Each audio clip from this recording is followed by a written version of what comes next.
For example ये radar system है, यहां से रेडियो वेव्स जाएंगी और ये रेडियो वेव जब स्ट्राइक होकर के वापस आएंगी तब ये जो सिस्टम है उसको रडार जो सिग्नेचर है उसको एब्जॉर्ब करेगा और वो फिर उसमें सिस्टम में दिखाएगा कि यहां पर कोई ना कोई आपके एयर स्पेस में कोई ना कोई एयरक्राफ्ट एंटर किया है और वो आया है, आपके जो एयर स्पेस है उसको वायलेट किया है।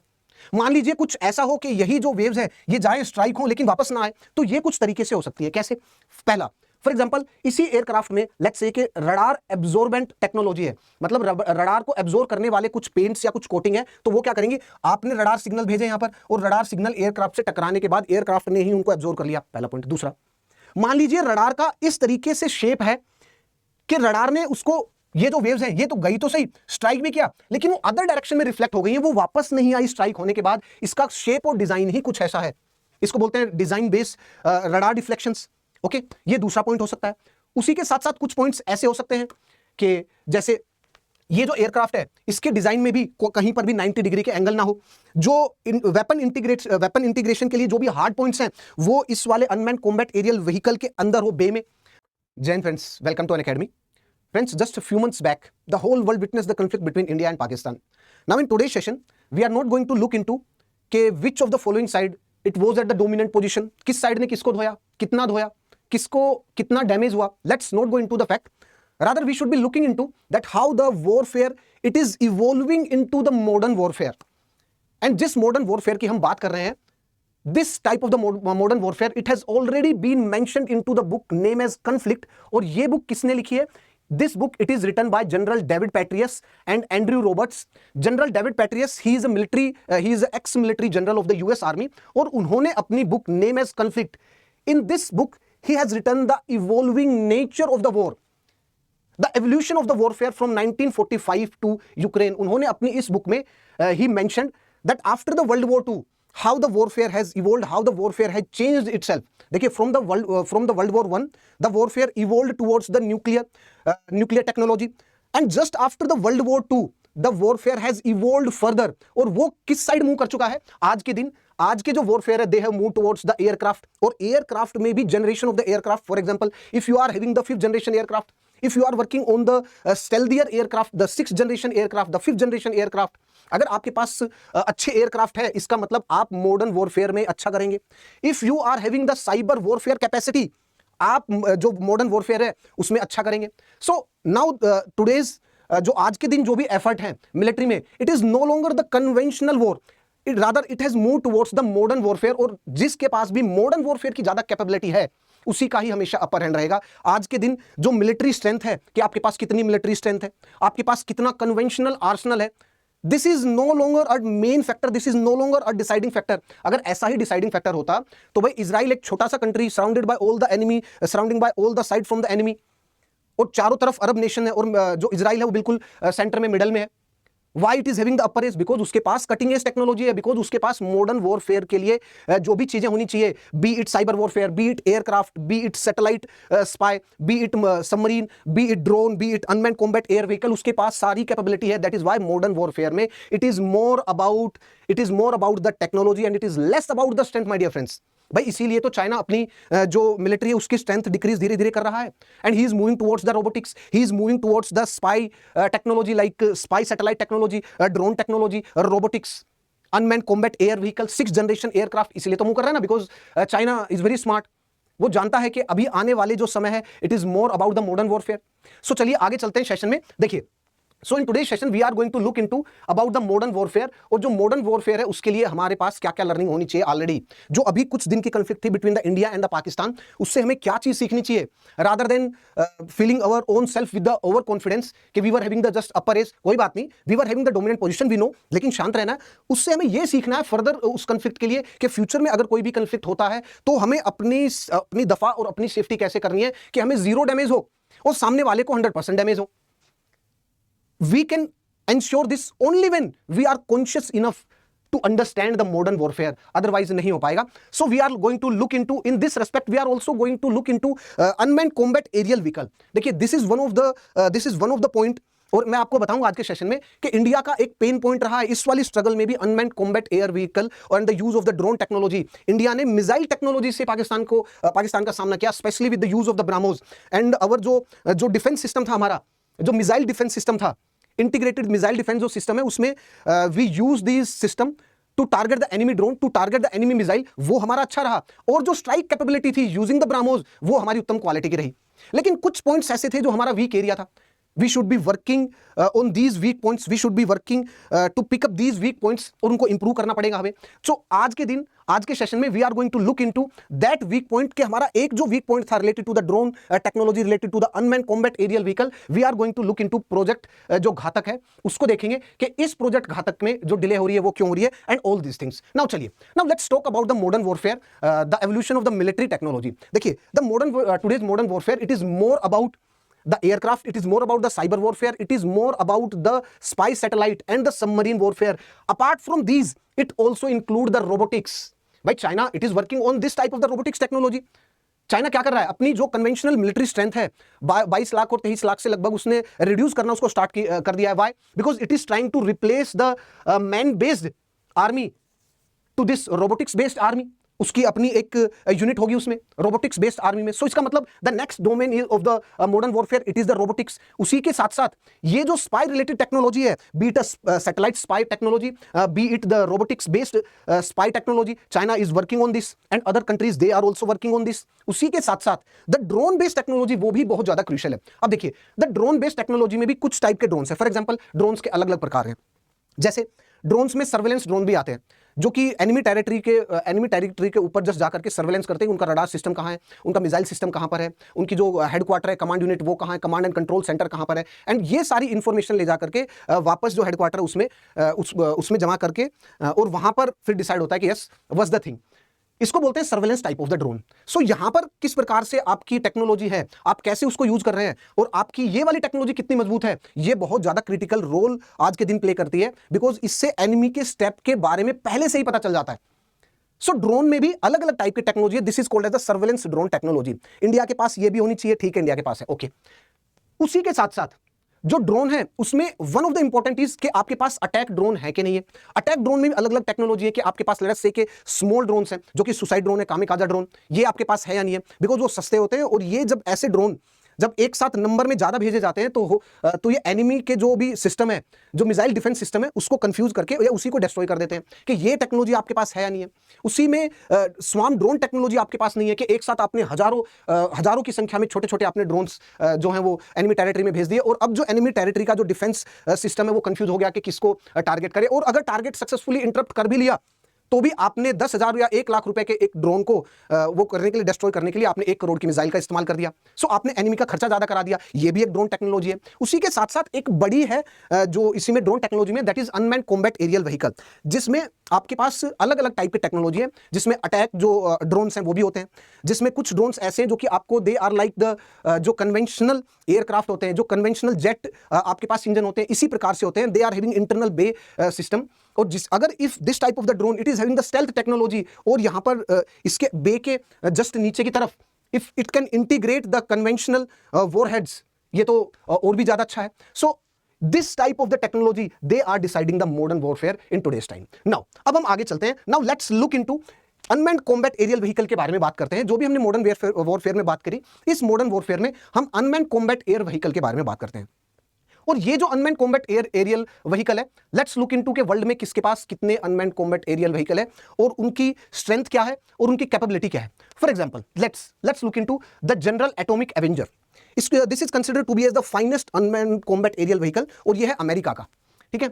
उसके बाद स्काई गार्जियन, ये भी किसका है, अमेरिका का है। उसके साथ I want you to please look at this MQ-9A Reaper and the Predator drone, because India ने इंटरेस्ट शो किया, और इंडिया ने, I think India has purchase nearly 110 के अराउंड परचेज किया इंडिया ने प्रीडेटर ड्रोन, किससे, यूएस से। आप देखिए इसकी कैपेबिलिटी क्या है। विंग स्पेन इसका लगभग 15 मीटर के अराउंड है, and the length is 8.23 metre, मतलब जो जेट इंजन है उसी की तरह ये ड्रोन है, जो प्रीडेटर ड्रोन है। और यहां पर जो सिस्टम है इसके विंग्स पे we can integrate the missile system, और इस वाले में जो प्रीडेटर ड्रोन है इसमें एडवांस टेक्नोलॉजी है। India purchase this Predator drone. इसका मतलब क्या है, इसका मतलब यह है कि इंडिया के पास this type of the unmanned combat aerial vehicle की जो टेक्नोलॉजी है वो अभी तक इंडिया ने कंप्लीटली इजाद नहीं की है। कंप्लीटली के उसको डेमोन्स्ट्रेट कर लिया है, कंप्लीटली उसको टेस्ट कर चुका है, और कंप्लीटली उसको बनाने के लिए और उसका जो ऑर्डर दे दिया है, और वो थोड़े दिनों बाद इंडियन आर्म्ड फोर्सेज उसके पास आने वाला है। ऐसा कुछ भी नहीं है। This is showing this.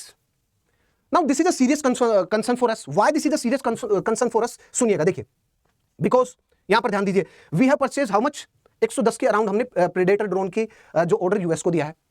उसी के साथ साथ please have a look at this, ये जो है ड्रोन, बायरेक्टर जो ड्रोन है, अनमैन्ड कॉम्बैट एरियल व्हीकल, ये जो बायरेक्टर अनमैन्ड कॉम्बैट एरियल व्हीकल है, और उसी के साथ साथ ये वाला जो ये जो टाई है Aksungur, these are the unmanned combat aerial vehicle of Turkey, these are Turkish made. Now why I am showing you these are Turkish made जो अनमैन्ड कॉम्बैट एरियल व्हीकल है, because Pakistan is using these unmanned combat aerial vehicle, और इनकी number और strength काफी ज्यादा है। अब world के top 10 unmanned combat aerial vehicle में 2 अनमैन्ड कॉम्बैट एरियल व्हीकल किसके हैं? टर्की के, और Turkey it is a close ally of the Pakistan. उसके साथ साथ इसमें चाइना के भी हैं, और चाइना भी it is also a close ally of the Pakistan. और इंडिया के पास क्या है? अनमैन्ड कॉम्बैट एरियल व्हीकल के नाम पे ये प्रेडेटर ड्रोन, जिसकी संख्या भी कम है। हमारी मिसाइल टेक्नोलॉजी उत्तम है, हमने मान लिया। इंटीग्रेटेड मिसाइल जो सिस्टम था, इंटीग्रेटेड मिसाइल जो प्रोग्राम था, उसने हमें अच्छी अच्छी मिसाइलें दी। आकाश मिसाइल उसने अभी अच्छे से भी काम किया, and it showed it's capability in this 2 to 3 day conflict with the Pakistan. उसी के साथ साथ अग्नि मिसाइल हो गया, हमारा ब्राह्मोस मिसाइल सिस्टम, इन्होंने अच्छे से काम किया। हमारा S-400 जो मिसाइल सिस्टम है, जो कि हमने रशिया से परचेज किया, जिसको हम सुदर्शन चक्र भी नाम दिया, वो भी अच्छे से काम किया। बट क्या हमारे पास अनमैन्ड कॉम्बैट एरियल व्हीकल की इतनी ज्यादा कैपेबिलिटी है? It is very less. भाई मान लिया एनिमी भी खुद से नहीं बना सकता, बट एनिमी के साथ जो क्लोज रिलेशन है अदर कंट्रीज के, फॉर एग्जांपल टर्की के साथ, फॉर एग्जांपल चाइना के साथ, वो अच्छे खासे हैं। हमने किससे परचेज किया? We have purchase this from USA. और यूएसए के साथ जो भी रिलेशन है, it is based on the interest, because US अपने इंटरेस्ट और अपने हित को सेंटर में रखने के बाद फ्रेंडशिप करता है। उसकी one sided friendship, like Russia, जैसे हमारी और रशिया के साथ है, इस प्रकार से नहीं। यूएस हमेशा अपनी फ्रेंडशिप को इंटरेस्ट के साथ ही शो करेगा, इंटरेस्ट में ही। अगर यूएस सोचता है कि ये वाला जो अनमैन्ड कॉम्बैट एरियल व्हीकल है, इसको इंडिया को देना चाहिए, बिकॉज हमारे पास इससे भी एडवांस ड्रोन है, तभी इंडिया को ये वाली टेक्नोलॉजी वो सेल करेगा, बेचेगा, और वो भी वेरी कॉस्टली। उसमें भी टर्म्स एंड कंडीशन कुछ ना कुछ होगी। That is why it's a reason of it's a point of concern कि जो एनिमी है उसके पास अनमैन्ड कॉम्बैट एरियल व्हीकल, मान लिया खुद के नहीं है, दूसरे से वो परचेज कर रहा है, बट स्टिल उनके जो क्लोज एलाई हैं, उनके पास खुद के advanced unmanned combat aerial vehicle है। Now is the time for us कि हमारे पास भी हमारा खुद का अनमैन्ड कॉम्बैट एरियल व्हीकल होना चाहिए, जिसमें other capability, for example the stealth capability, वो भी होनी चाहिए।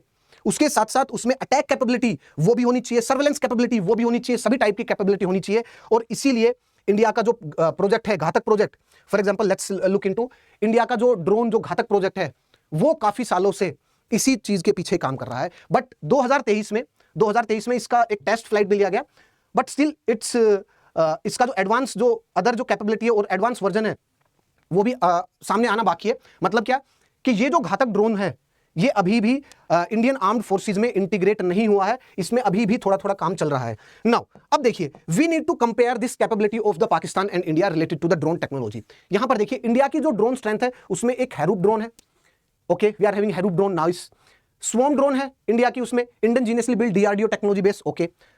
S-400 जो सुदर्शन चक्र है, कोई बात नहीं, बट यहां पर पाकिस्तान के पास देखिए, पाकिस्तान के पास चाइना के भी है, पाकिस्तान के पास जो टर्किश मेड बायरक्टार ड्रोन है वो भी है, इंडिजिनियस मेड बुराक भी है, और उसके साथ साथ शाहपार सेकंड ड्रोन भी है। इसका मतलब दो इंडिया के पास जो आर्सेनल में अदर ड्रोन्स होंगे, मे भी हो सकता है जैसे अदर ड्रोन्स भी है, रुस्तम ड्रोन भी है, फॉर एग्जांपल ये इंडिया ये जो हेक्साकॉप्टर इसको भी यूज करता है, हेरोप तो we have seen this thing, और हेरोन ड्रोन वो भी यूज करता है। सो इंडिया ये अदर ड्रोन्स भी यूज करता है, बट स्टिल आप देखिए ना, एक एनिमी जिसको हम लाइटली लेते हैं, उसके पास भी इतने सारे ड्रोन्स हैं। So why don't we have the unmanned combat aerial vehicle? Though we are working on this project, Ghatak project, but इसमें बहुत सारी प्रॉब्लम्स हैं, और इसमें प्रॉब्लम्स क्या हैं, we need to look into. अभी पहले देख लीजिए ये घातक क्या है, this is India's stealth drone power Ghatak, और ये क्या है, this is developing, India is developing Ghatak, a stealthy unmanned combat aerial vehicle. और ये जो एरियल व्हीकल है, this is being developed by the DRDO, this is design to be invisible to enemy radar. मतलब ये जो अनमैन्ड कॉम्बैट एरियल व्हीकल है, इसमें स्टेल्दीनेस के भी फीचर रहेंगे, और this project it will make India future ready for the modern warfare, but इसमें भी अभी तक काम करना और भी बाकी है। Now there are many challenges in this project. पहले इस प्रोजेक्ट के बारे में थोड़ा सा और देख लेते हैं, पहले घातक के बारे में देखते हैं। देखिए what it will be having a jet engine intake. क्यों? क्योंकि इसका साइज काफी बड़ा है भाई, 12 से 15 मीटर तो इसका विंग स्पैन है, सो इसका मतलब इसका साइज ज्यादा है। और उसी के साथ साथ जब साइज बड़ा है और इसकी स्पीड भी अच्छी खासी है, it means what, it means कि ये जेट इंजन से काम कर रहा है। सो इसमें एक जेट इंजन भी है, उसी के साथ साथ इसमें अगर कैपेबिलिटी है स्ट्राइक की तो प्रिसीशन गाइडिंग मिसाइल को भी हम इंटीग्रेट कर सकते हैं। इसमें बेस सिस्टम है नीचे की तरफ, उसमें हम इंटीग्रेट कर सकते हैं। उसी के साथ साथ इसका जो cross section, radar cross section है वो काफी कम है, और ये जो इसका क्रॉस सेक्शन व्यू है ये कुछ इस तरीके से है, और इसका हीट एग्जॉस्ट वो भी काफी लो है। नाउ ये देखिए लो हीट एग्जॉस्ट है इसमें, this is the jet intake. So this is project घातक। एंड नाउ इस प्रोजेक्ट की कॉस्ट कितनी है? लगभग 1.5 बिलियन यूएस डॉलर इसकी कॉस्ट रही है। और इसमें वेपन्स कौन से रहेंगे? इसमें वेपन्स रहेंगे precision guided bomb and stand off strike weapon. और ये जो है the projection will be this aircraft, this unmanned combat aerial vehicle will be having stealthy feature owing to its stealthy shape. और इसमें रडार एब्जॉर्बेंट जो paint है वो भी होगा, लो ऑब्जर्वेबिलिटी जो फीचर है इसमें वो भी मिलेंगे। अब ये जो है दिस घातक जो unmanned combat aerial vehicle, it will be having deep penetration strike capability in the enemy territory. So ये जो घातक प्रोजेक्ट है it is very much essential for India. But now please look into this, why this project has not been able to deliver this unmanned combat aerial vehicle to the armed forces owing to many of the constraint. उसके बहुत सारे कारण हैं। और इस project में problem क्या है इस प्रोजेक्ट में कि why this project has not been able to deliver this unmanned combat aerial vehicle successfully to the armed forces? क्यों नहीं दे पाया? वो इसलिए क्योंकि इसमें कुछ प्रॉब्लम है। सबसे पहला क्या है, जो स्टेल्थ टेक्नोलॉजी है भाई, India is developing its own unmanned combat aerial vehicle. So if India is developing its own unmanned combat aerial vehicle तो उसमें टेक्नोलॉजी खुद से इजाद करनी पड़ेगी। But this technology it's not that easy to. क्यों? क्योंकि we are making a stealthy aircraft. Stealthy aircraft बनाने के लिए जो रडार एब्जॉर्बिंग जो मटेरियल है हमारे पास वो होना चाहिए। भाई जो भी एयरक्राफ्ट है ये कैसे काम करता है? फॉर एग्जांपल ये रडार सिस्टम है, यहां से रेडियो वेव्स आएंगी, और ये रेडियो वेव जब स्ट्राइक होकर के वापस आएंगी तब ये जो सिस्टम है उसको रडार जो सिग्नेचर है उसको एब्जॉर्ब करेगा, और वो फिर उसमें सिस्टम में दिखाएगा कि यहां पर कोई ना कोई आपकी एयर स्पेस में कोई ना कोई एयरक्राफ्ट एंटर किया है और वो आया है, आपके जो एयर स्पेस है उसको वायलेट किया है। मान लीजिए कुछ ऐसा हो कि यही जो वेव्स है ये जाए स्ट्राइक हो लेकिन वापस ना आए, तो ये कुछ तरीके से हो सकती है। कैसे? पहला, फॉर एग्जांपल इसी एयरक्राफ्ट में लेट्स से कि रडार एब्जॉर्बेंट टेक्नोलॉजी है, मतलब रडार को एब्जॉर्ब करने वाले कुछ पेंट्स या कुछ कोटिंग है, तो वो क्या करेंगे, आपने रडार सिग्नल भेजे यहां पर और रडार सिग्नल एयरक्राफ्ट से टकराने के बाद एयरक्राफ्ट ने ही उनको एब्जॉर्ब कर लिया। पहला पॉइंट। दूसरा, मान लीजिए रडार का इस तरीके से शेप है कि रडार ने उसको, ये जो वेव्स हैं ये तो गई तो सही, स्ट्राइक भी किया, लेकिन वो अदर डायरेक्शन में रिफ्लेक्ट हो गई है, वो वापस नहीं आई स्ट्राइक होने के बाद। इसका शेप और डिजाइन ही कुछ ऐसा है, इसको बोलते हैं design based radar deflections. Okay, ये दूसरा पॉइंट हो सकता है। उसी के साथ साथ कुछ पॉइंट्स ऐसे हो सकते हैं कि जैसे ये जो एयरक्राफ्ट है इसके डिजाइन में भी कहीं पर भी 90 डिग्री के एंगल ना हो, जो वेपन इंटीग्रेशन के लिए जो भी हार्ड पॉइंट्स हैं वो इस वाले अनमैन्ड कॉम्बैट एरियल व्हीकल के अंदर हो, बे में। सो इन सबसे हम एक उसको कॉम्बैट एरियल व्हीकल को हम स्टेल्दी टेक्नोलॉजी प्रोवाइड कर सकते हैं। बट रिमेंबर दिस, जो ये जो फीचर है स्टेल्दीनेस का, दिस इज वेरी डिफिकल्ट, क्योंकि रडार एब्जॉर्बिंग जो मटेरियल है इंडिया की उसमें इतनी ज्यादा एक्सपर्टीज नहीं है। हमें किस पे डिपेंड करना पड़ता है? हमें अदर कंट्रीज पे डिपेंड करना पड़ता है, जैसे यूएस हो गया, जैसे रशिया हो गया, और जो जितने भी मेंबर्स हैं स्पेशली जो डेवलप्ड, स्पेशली जो वेस्टर्न डेवलप्ड जो कंट्रीज है, यूरोपियन कंट्रीज हो गए, यूएस हो गया, ये जो टेक्नोलॉजी है रडार एब्जॉर्बिंग जो मटेरियल की जो टेक्नोलॉजी वो जल्दी से शेयर करने के लिए इंडिया के साथ तैयार नहीं है। सो सबसे पहली प्रॉब्लम तो यही है। दूसरी प्रॉब्लम क्या है कि जो इंफ्रारेड जो सिग्नेचर है उसको रिड्यूस करना है। वो कैसे रिड्यूस कर सकते हैं? वो हम डिजाइन से रिड्यूस कर सकते हैं। और डिजाइन भी क्या, design it's very difficult to design the things like this. ये भी एक कंस्ट्रेंट है, ये भी एक प्रॉब्लम है। उसके साथ साथ लो ऑब्जर्वेबल जो डिजाइन प्रिंसिपल्स जो मैंने अभी आपको बताया ये भी एक कंस्ट्रेंट है। सो इसका मतलब सबसे पहला जो कंस्ट्रेंट है वो तो टेक्नोलॉजिकल कंस्ट्रेंट है। चलिए इस पे हमें काम करना पड़ेगा। Of course we are having the brains but we need to provide them with the finest of the resources ताकि वो सब चीजों को यूज कर सके। ठीक है, ये देखिए this is called as internal base system. और जब ये सारी चीजें बंद हो जाती हैं system, then it will reflect the radio waves in the other direction. और जो ये आसपास में जो भी आपको दिखाई दे रहा है यहां पर रडार एब्जॉर्बेंट जो मटेरियल है वो एब्जॉर्ब कर लेता है सारे रडार की जो वेव्स है उनको। उसके साथ साथ the next important point is, for example let's have a look at this. ये रडार है, दिस इज अ प्लेन।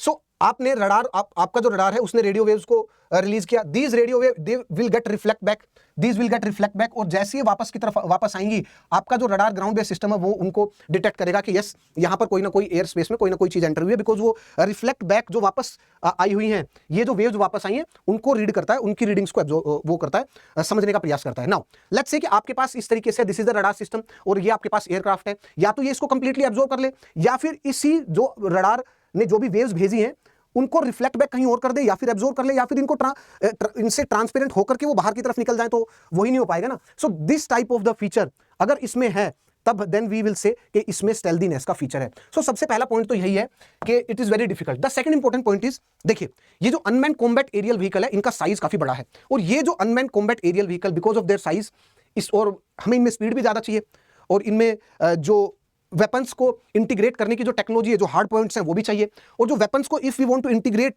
बड़े बड़े वेपन्स अगर हमें चाहिए, मतलब if we want to use this unmanned combat aerial vehicle as a bomber, stealthy bomber, तो इसका मतलब क्या होगा कि जो बे है उसमें लोड उठाने की क्षमता, हार्ड पॉइंट भी ज्यादा होना चाहिए, प्लस ओवरऑल इस वाले एरियल व्हीकल में, अनमैन्ड कॉम्बैट एरियल व्हीकल में लोड उठाने की कैपेबिलिटी ज्यादा होनी चाहिए। सो लोड उठाने की कैपेबिलिटी ज्यादा का मतलब क्या है, उसका साइज बड़ा होना चाहिए। साइज बड़ा होने का मतलब क्या है, उसका साइज बड़ा भी चाहिए, उसकी स्पीड भी ज्यादा चाहिए, उसमें पावर भी ज्यादा चाहिए, उसमें स्ट्रेंथ भी ज्यादा चाहिए, उसमें एंडोरेंस भी ज्यादा चाहिए कि ज्यादा समय तक ये हवा में रहे। इसका मतलब हमें इसमें इसका खुद का इंजन इंस्टॉल करना पड़ेगा, और ये जो इंजन है we have installed this Kaveri engine, और कावेरी इंजन में तो डिले आप जानते ही हैं, उसमें थ्रस्ट का इशू है कि इतना ज्यादा थ्रस्ट प्रोड्यूस नहीं हो रहा, प्लस अपने आप में ही कावेरी इंजन का जो प्रोजेक्ट है उसमें डिले है। So this delay and under performance in this Kaveri engine project, ये भी उसका एक कारण है, सबसे बड़ा कारण है। और जो थ्रस्ट टू वेट रेशियो है, बिकॉज जो कावेरी जो इंजन है वो 47 से और 52 के आसपास किलो न्यूटन का थ्रस्ट जनरेट किया है बस, और बट ये जो थ्रस्ट जो जनरेट किया है ये अनमैन्ड कॉम्बैट एरियल व्हीकल के लिए काफी है। दो एयरक्राफ्ट के लिए जो जेट इंजन है उसके लिए काफी नहीं, उसके लिए 90 to 100 तक चाहिए। इनफैक्ट तेजस मैक 2 में भी हमें 100 क्रॉस करना पड़ेगा, तो उसके लिए तो अभी भी चैलेंजेस है, but we can use this in the unmanned combat aerial vehicle. और इसी में डिले के कारण ये वाला प्रोजेक्ट भी ऑलरेडी डिले हो गया, बिकॉज गवर्नमेंट ने पहले डीआरडीओ ने ये जो प्रोजेक्ट था, जो घातक प्रोजेक्ट है, इसका नाम ओरा प्रोजेक्ट से स्टार्ट किया था इसको, फिर बाद में इसका नाम चेंज किया। और सबसे बड़ी जो पेन पॉइंट है, जो सबसे बड़ा पेन पॉइंट है इसमें, वो है ब्यूरोक्रेटिक डिले वाला। अभी देखिए डीआरडीओ के जो साइंटिस्ट हैं उनके स्टेटमेंट्स को ही देखिए इस प्रोजेक्ट से रिलेटेड। देखिए क्या स्टेटमेंट है, at this point just dump this project like all other projects. क्यों, उनसे पूछा गया क्यों डंप कर दे इसको, उन्होंने कहा this is because of the bureaucratic delay. भाई ये जो नौकरशाही है जो ऑर्गेनाइजेशन में, वो इस प्रोजेक्ट को डिले कर रही है भाई, सबसे पहला पॉइंट। दूसरा पॉइंट यहां पर ऑब्जर्व करिएगा, दूसरा जो कमेंट और स्टेटमेंट क्या है, मोस्ट ऑफ द घातक work was done by ADA but the project was transferred to ADE and ADE has had a string of failures, so the track record is not that good and track record is not there। इसका मतलब क्या है, जो ये this is the agency ADA, ये DRDO के अंदर ही है, DRDO के अंदर ही, DRDO के अंदर ही है ये, और ये वाली जो एजेंसी है ADA, ये भी DRDO के अंदर ही है। but this agency ADA, this agency works on, जैसे एयरक्राफ्ट हो गया, तेजस एयरक्राफ्ट हो गया, इसके ऊपर काम करेगा। सो एडीए ने तेजस से रिलेटेड अपना डिजाइन, अपनी स्पेसिफिकेशन सारी प्रोवाइड की, और तेजस जो अपने पास अभी जो तेजस का जो डिजाइन है, अभी जो तेजस फंक्शनिंग में है, उसमें एडीए का ही रोल सबसे ज्यादा रहा। ये जो डीआरडीओ की जो एजेंसी है ADE, this works for what, this works for the unmanned combat aerial vehicle. But actually what happened कि ये जो घातक प्रोजेक्ट है, ये स्टार्टिंग में एडीए ने इस पे काम किया, लेकिन बाद में इसको ट्रांसफर कर दिया गया इस वाली एजेंसी पे, कि इस वाली एजेंसी का ही तो काम है अनमैन्ड कॉम्बैट एरियल व्हीकल पे काम करना, जबकि इसने स्टार्टिंग में उस पे कम काम किया था। और जो कुछ भी जो थोड़ा सक्सेस था वो एडीए की अचीवमेंट थी, लेकिन जब बाद में इस पे ट्रांसफर किया तो और भी ज्यादा डिले हुआ। सो इसको बोलते हैं bureaucratic delay, bureaucratic hurdles. Why, because the bureaucrats in this agency of the DRDO, उनको भी तो कुछ अचीवमेंट शो करनी है ना, कि हमारे पास भी तो कुछ अचीवमेंट होनी चाहिए ना, सारी अचीवमेंट तो एडीए ले जाएगा। So this is called as the bureaucratic hurdle. और ये जो ब्यूरोक्रेटिक हर्डल है ये तो बिल्कुल भी नहीं होनी चाहिए। अगर ऐसी ब्यूरोक्रेटिक हर्डल रहेगी तो जो भी मिलिट्री एडवांसमेंट है, जो भी मिलिट्री मॉडर्न वॉरफेयर के लिए हमारे पास जो भी वेपन्स होने चाहिए, उसमें हमेशा ही डिले रहेगा फ्रेंड्स। और जितने भी अदर कंट्रीज है, फॉर एग्जांपल लेट्स से कि अपना पड़ोसी, we are not talking about the Pakistan, we are talking about China, उससे तो अपन पीछे रहेंगे ना। हमारी जो आर्म्ड फोर्सेज है they are well equipped, they are well capable, but उनके पास जो इक्विपमेंट्स है वो मॉडर्न वॉरफेयर के अकॉर्डिंग है। अगर मॉडर्न जो मिलिट्री अदर कंट्रीज की उनके स्टैंडर्ड के अकॉर्डिंग है, then they are the best। वो किसी भी थ्रेट से डील करेंगे, बिल्कुल, there is no doubt in this। So friends, and let me tell you that if you are preparing for the UPSC exam, आप Unacademy से जुड़ सकते हैं। 19,999 रुपए में आप अनअकैडमी से सारी अपनी जो UPSC उसकी तैयारी कर सकते हैं। This is the lowest price ever, और the price, there will be price hike soon from the 1st August। आप इसको अवेल कर सकते हैं। If you want a discount, आप यूज द कोड SKY50, आप इस कोड का यूज कर सकते हैं SKY50। आप इसको इसमें भी आपको एडिशनल डिस्काउंट मिलेगा, और उसमें उसी के साथ साथ आपको जो सब्सक्रिप्शन है उसमें एक्सटेंशन भी मिल सकता है। आप बैच के बारे में देख लीजिएगा, वीडियो को पॉज कीजिएगा और बैच के बारे में देख लीजिएगा। फॉर एग्जाम्पल दिस इज आरंभ बैच, और ये आरंभ बैच है 2026 के लिए है, और ये आरंभ बैच भी लाइव होने वाला है। For example proper English batch के लिए जो फाउंडेशन बैच है 2026 के लिए, वो भी स्टार्ट होने वाला है। प्रॉपर हिंदी बैच जो है जिसका नाम है संभव बैच, वो भी स्टार्ट होने वाला है और 2027 के लिए है। उसी के साथ साथ 2028 के लिए जो न्यू बैच है वो भी अभी स्टार्ट होने वाला है। So you can subscribe on these batches, आप ज्वाइन कर सकते हैं, इनमें से किसी भी बैच में अपने आप को एनरोल कर सकते हैं। You just need to purchase a subscription और उसके बाद अपने तैयारी के अकॉर्डिंग आप किसी भी बैच में अपने आप को एनरोल कर सकते हैं, सब्सक्राइब कर सकते हैं। उसी के साथ साथ अगर आप यूपीएससी के लिए जीएस प्लस ऑप्शनल की तैयारी एक साथ करना चाहते हैं तो आप जुड़ सकते हैं अनअकैडमी से, और अनअकैडमी पर 27,999 रुपए में if you are using the code SKY50 आपको इस पे भी डिस्काउंट मिलेगा, आपको इस पे भी डिस्काउंट मिलेगा। आप जीएस प्लस ऑप्शनल की कंप्लीट तैयारी कर सकते हैं एक ही प्लेटफॉर्म पे। सो फ्रेंड्स, आज के सेशन में इतना ही, मिलते हैं नेक्स्ट सेशन में। टिल देन, जय हिंद फ्रेंड्स।